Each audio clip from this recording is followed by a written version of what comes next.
Bonjour, donc Thomas Courageau, Marbéville en Haute-Marne, à 10 minutes de Colombey-des-Églises du Général de Gaulle. Je suis céréalier sur la SCA des Cours. On exploite 300 hectares, de la prairie, colza, blé, orge, donc hiver et printemps, des pois d'hiver un peu, du maïs sur certaines terres en vallée. À côté aussi on a un méthaniseur en voie sèche, discontinu, donc c'est là qu'on peut valoriser nos couverts qu'on produit.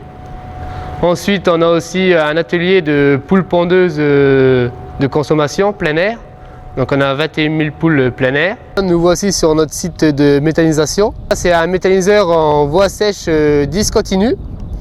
Donc le principe c'est que nous avons 5 garages, donc on remplit un garage tous les 12 jours.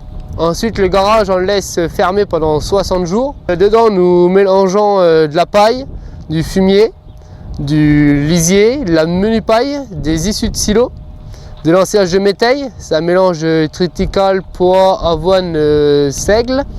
Ensuite, nous mettons du maïs en silage, que nous semons aussi avec le Sky. Ensuite, nous mettons aussi l'ensilage d'herbe. Voici notre deuxième semoir Sky, en 3 trémies HD, donc il appartient à la CUMA de l'Étoile. On fait à peu près 1200 hectares par an en 6 mètres sur un sol argilo-calcaire superficiel avec beaucoup de cailloux. Dans la CUMA, il y a on va dire à peu près un tiers qui sème en direct sous couvert, il y a un tiers à peu près en direct et l'autre tiers sans travailler. Donc voilà, on sème nos couverts et on sème nos cultures avec aussi. On sème aussi le maïs, on bouche les rangs pour semer en double rang. On sème souvent avec les 3 trémies. Donc première, c'est souvent du slux, de l'antilimace. La deuxième, on va mettre notre céréale. Et dans la troisième, on mettra l'engrais. Pour nos semences, pour les couverts, on prépare nos semences au mois de juin.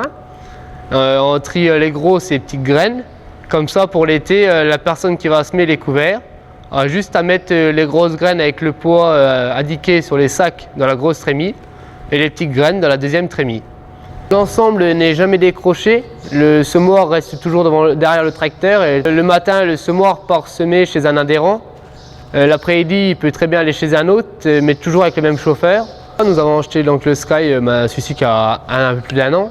Donc pourquoi ce choix? C'était pour une question il est résistant, il résiste aux cailloux. Les roulements, ils tiennent le choc. Le premier semoir, il a fait 1800 hectares, on a fait 0 roulement dans des sols très durs avec beaucoup de cailloux.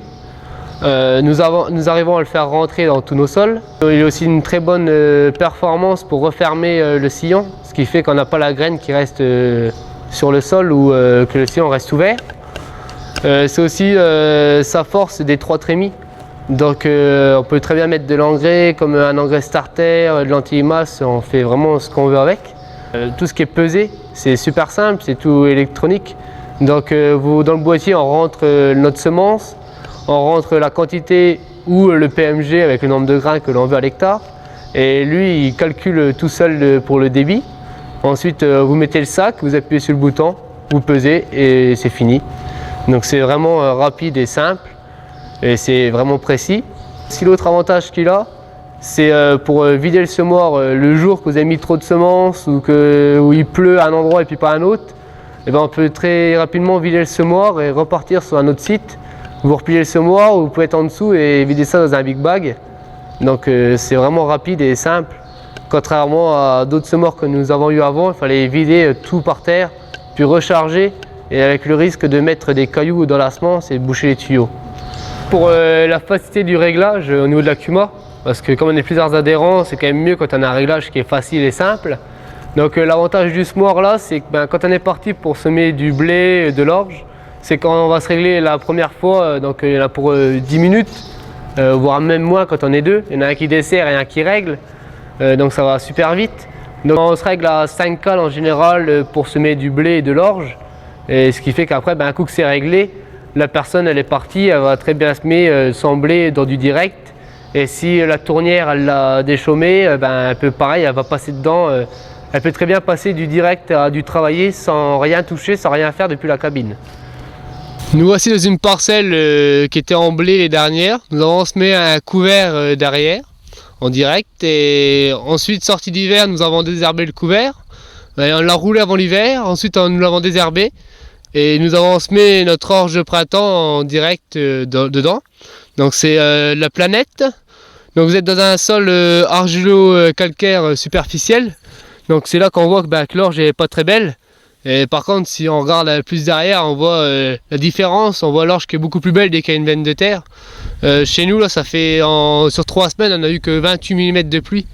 Donc c'est vraiment sec. Et puis si on regarde un peu, on a un peu de cailloux, voire même un peu pas mal. Et on se rend compte que finalement le Sky arrive quand même à passer à travers les cailloux. Le disque va quand même pénétrer, pousser les cailloux et va réussir à rentrer et faire sa place. Et de toute façon, si même si le disque qui passe au-dessus ou que vous avez la dent qui pousse, la dent va mettre le caillou au-dessus et l'orge ne poussera pas non plus. Donc au final, à cause des cailloux, vous ne ferez pas plus de rendement avec un semeur à disque ou un semeur à dent. Donc voilà, on n'a quand même pas non plus la chance d'avoir un potentiel favorable pour nous. Et finalement on voit que le Sky arrive quand même à rentrer dans un sol dur et caillouteux. Le gros point fort aussi qu'on a trouvé chez Sky, c'est leur côté familial, avec leur technicien qui nous suit. Demain vous avez un problème avec le boîtier, n'importe quoi, vous appelez votre concessionnaire. Si votre concessionnaire n'a pas la pièce ou qui ne sait pas vous expliquer, il y a Andy, notre technicien, qui saura vous répondre ou qui répond aussi par message et qui est pas très loin. Et si jamais vous avez une grosse panne, il intervient très rapidement. Voilà, nous on a déjà eu un problème avec le boîtier. En fait, c'est juste un problème d'utilisation d'un utilisateur. Et au final, Andy il l'a dépanné par téléphone et puis 5 minutes après, ça a remarché. C'est ce côté-là vraiment qui est derrière de chez Sky.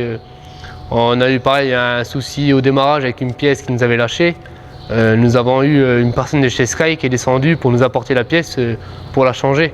Donc c'est vraiment de ce côté-là une très bonne équipe qui est rapide, puis efficace et très familiale.